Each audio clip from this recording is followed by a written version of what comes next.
மகா சங்கடஹர சதுர்த்தி அன்று வழிபாடு செய்ய வேண்டியது ஏன்? விநாயக பெருமானை வழிபட மகா சங்கடஹர சதுர்த்தி முக்கியத்துவம் வாய்ந்த நாளாகும். மாதந்தோறும் சங்கடஹர சதுர்த்தி விரதம் இருந்தால் குடும்பத்தில் சங்கடங்கள் நீங்கி சுபிட்சம் பெருகும் என்பது ஐதீகம்.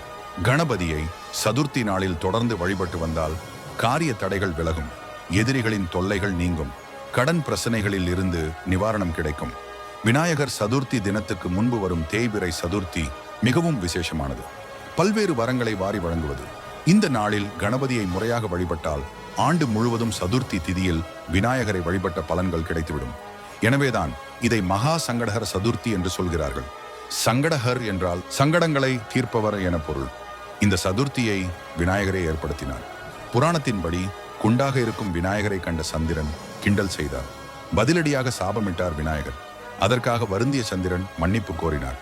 மன்னித்ததோடு தன்னுடன் சேர்த்து சந்திரனையும் வழிபட வேண்டும் என ஆணையிட்ட விநாயகர், தேய்பிறை சதுர்த்தி என்று விரதம் இருந்து வழிபட்டால் நான் மனம் குளிர்வேன், சங்கடங்களை போக்குவேன், பூஜையின் முடிவில் சந்திரனையும் வணங்குங்கள் என்றார். ஓர் ஆண்டில் வரும் 11 சங்கடஹர சதுர்த்திகளை வழிபட தவறியவர்கள் மகா சங்கடஹர சதுர்த்தி நாளில் வழிபட்டால் ஆண்டு முழுவதும் வழிபட்ட பலனை பெறலாம்.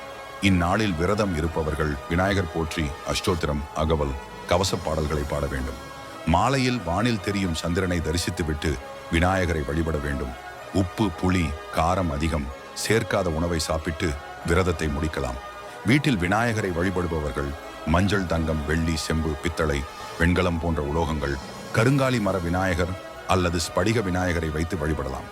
அருகிலுள்ள விநாயகர் கோவிலுக்கு சென்று பூக்கள், தூபக்குச்சிகள், சாம்பிராணி மற்றும் விளக்குகளை ஏற்றி வைத்து பூஜை செய்யலாம்.